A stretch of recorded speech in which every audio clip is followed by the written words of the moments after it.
Telugu Desam party కుటుంబ సభ్యులందరికీ పేరు పేరున నమస్కారాలు, ధన్యవాదాలండి.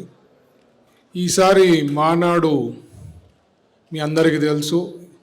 ద రీజన్ బిహైండ్ మన డిజిటల్ హైబ్రిడ్ మోడల్ ఎందుకు చేశామంటే, ఇరాన్ వార్ నుంచి కొన్ని ఇష్యూస్ వల్ల డీజిల్ కానీ ఇవన్నీ ఎంత వీలైతే అంత తగ్గించాలా, ట్రావెల్ తగ్గించాలా, ఏది ఇంపార్టెంట్ ఉంటే అది వాడుకోవాలా విధానంతో ట్రావెలింగ్ అనేది కూడా తగ్గించాలనే ఉద్దేశంతో చంద్రబాబు గారు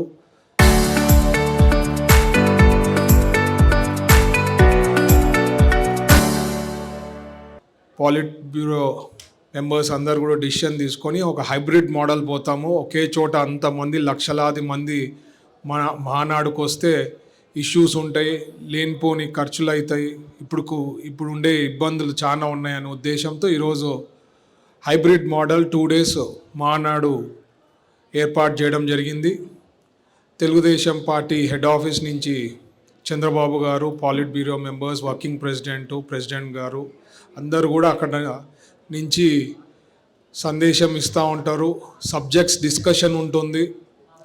ఏం చేశామో రెండేళ్లలో వివరణ ఇస్తా పోతారు లీడర్స్ అందరూ కూడా. మనం అర్థం చేసుకోవాలా, అలాగే ఫ్యూచర్ ఏ రకంగా ఉండబోతా ఉందనేది ఎక్స్ప్లెయిన్ చేస్తూ ఈ కార్యక్రమం కొనసాగుతూ ఉంది. మీరు అందరూ కూడా అర్థం చేసుకోవాలా, ఏమైంది, ఈ 2 ఏళ్లలో ఎంత చేశాము, ఎంత డెవలప్మెంట్ చేశాము, ఎంత సంక్షేమం పథకాలు ఎన్ని ఇచ్చాము అనేది అందరికీ తెలుసు. బట్ ఒక్కొక్కసారి క్లారిటీకి ఇచ్చేకి ప్రజలకు తెలుసుకోవాలి ఎప్పటికప్పుడు. ఎందుకంటే దేవుడు మనకి షార్ట్ మెమరీ ఇచ్చింటారు.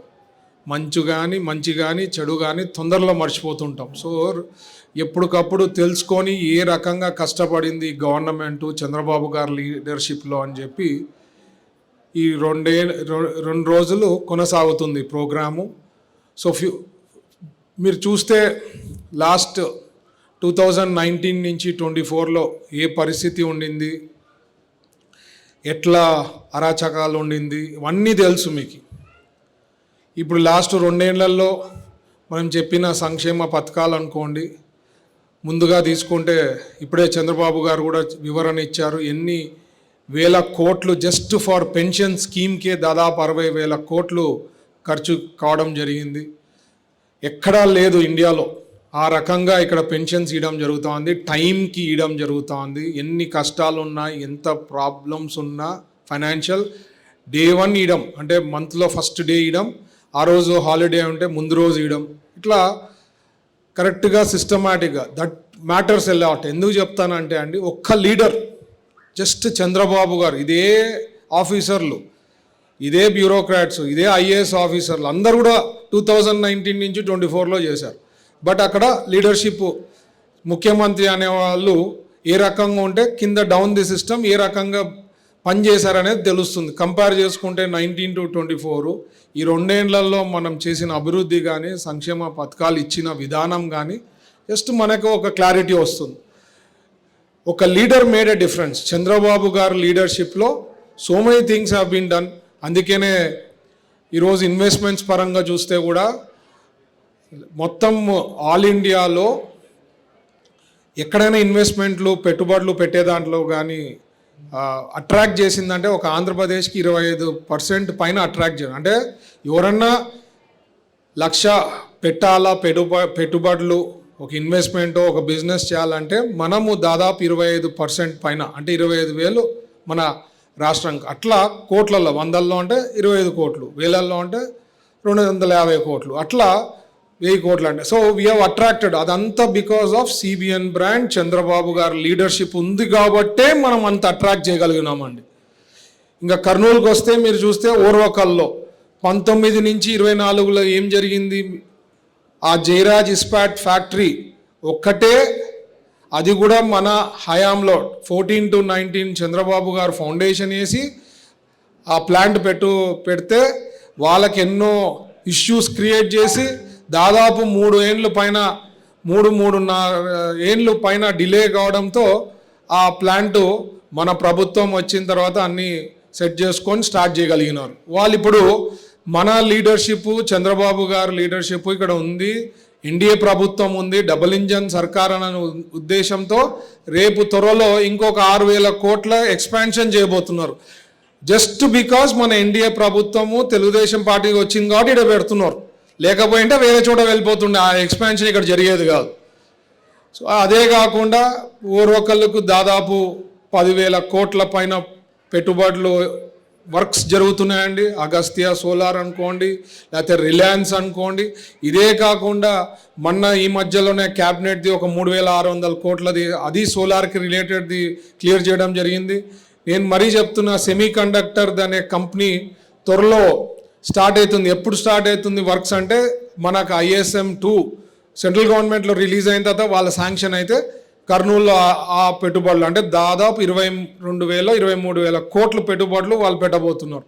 ఇవన్నీ హౌ ఇట్ ఈస్ పాసిబుల్? పక్కన CBN బ్రాండ్ మనం పుష్ చేస్తున్నాం, ఇక్కడ తెప్పించే దాంట్లో మనము కష్టపడుతున్నాం. ఎందుకంటే ఇక్కడ ఎక్కువ వరుసలు ఉంటాయి కర్నూలు డిస్ట్రిక్ట్లో, ఇక్కడ పెద్దగా ఏం డెవలప్మెంట్ కాలే. బట్ మన చంద్రబాబు గారు ఎన్డీఏ ప్రభుత్వం వచ్చిన తర్వాత డెవలప్మెంట్ చూస్తున్నాం. సో అందుకనే ఓరొకళ్ళు అంత బాగా గ్రోత్ ఫ్యాక్టర్ అవుతుంది.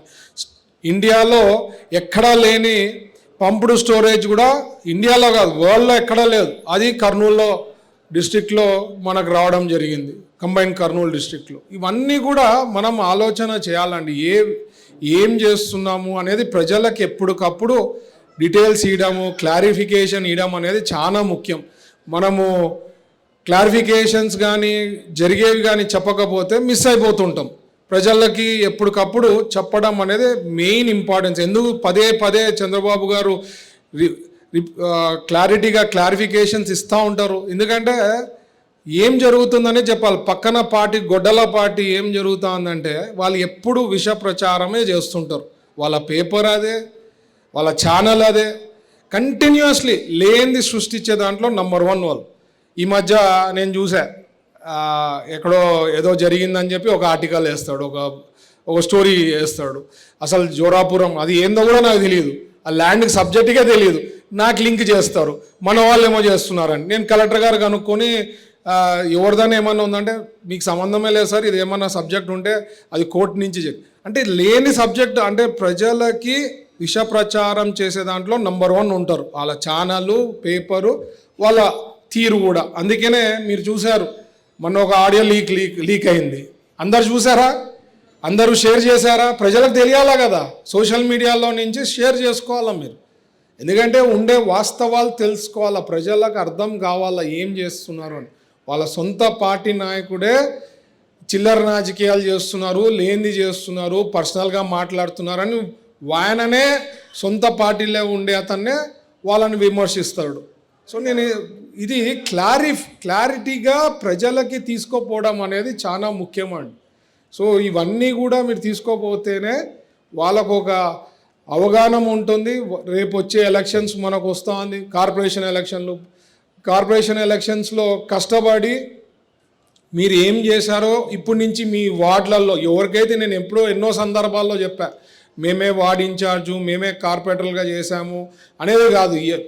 ఎప్పటికప్పుడు ప్రజల్లో ఉండడము, ఆ లీడర్షిప్ నచ్చింది, ఈ లీడర్ బాగున్నాడు అంటే వాళ్ళకి కార్పొరేటర్ సీట్ ఇచ్చేది ఉంటుంది. అది మీరు మనసులో పెట్టుకోవాలి. నేనే ఉన్నాను, నాకే వస్తుంది అనేది ఎప్పుడు రాసి పెట్టలే, ఎక్కడ కమిట్మెంట్ ఇలే. సో మీరు ప్రజల్లో మమేకమయ్యి ఎప్పటికప్పుడు చెప్తూ, వివరణ ఇస్తూ, డెవలప్మెంట్లు ఏం చేస్తున్నావు, వాళ్ళ సమస్యలు ఏమన్నా ఉంటే ఇమీడియట్గా సార్ట్అవుట్ చేసే దాంట్లో ఉంటేనే మీకు ఆ పర్టికులర్ లీడర్షిప్కి నచ్చుతుంది. ప్రజలు కూడా వచ్చినప్పుడు సర్వేలు ఎవరన్నా ఉంటే ఈ కార్పొరేటర్ ఇచ్చినా అంటే బాగుంటుందని చెప్పి ఆటోమేటిక్గా మాకు కూడా వస్తుంది సిస్టంలో, మేము ఇచ్చేదానికి అవకాశం ఉంటుంది. సో ఇవన్నీ కష్టపడడం అనేది చాలా ఇంపార్టెంట్. చంద్రబాబు గారు కూడా చెప్పేప్పుడు ఎంత సింపుల్గా ఉండాలా, ప్రజలతో ఎప్పటికప్పుడు మమేకం ఉండాలా. రాజకీయం ఏదో పార్ట్ టైం కాదు, full time. If you are interested in politics, full time ఉండి ప్రజలకు సేవ చేస్తేనే రాజకీయాల్లో రావాలి. ఏదో వచ్చినామమ్మా పోయినామమ్మా అనేది కాదు. సో సార్ కూడా క్లారిటీగా ఇచ్చారు. నేను కూడా ఎలక్షన్స్ ముందు ఎంత కష్టం అంటే దానికన్నా డబల్ ఇంతలు కష్టపడుతున్నట్టుంది నాకు. యాక్చువల్గా ఎలక్షన్స్ అయిపోయింది, రిజల్ట్స్ వచ్చినాయి, హ్యాపీగా ఏం లే, ఎప్పుడు తిరుగుతూనే ఉంటాము, ఎప్పుడు ఏదో ఒక సబ్జెక్ట్ ఉంటుంది, ఎప్పటికప్పుడు సార్ట్అవుట్ చేసే దాంట్లో ఉంటాం. మొన్న మీరు చూస్తే గాలివాన మొన్న ఆదివారం వచ్చింది, ఏం పరిస్థితి?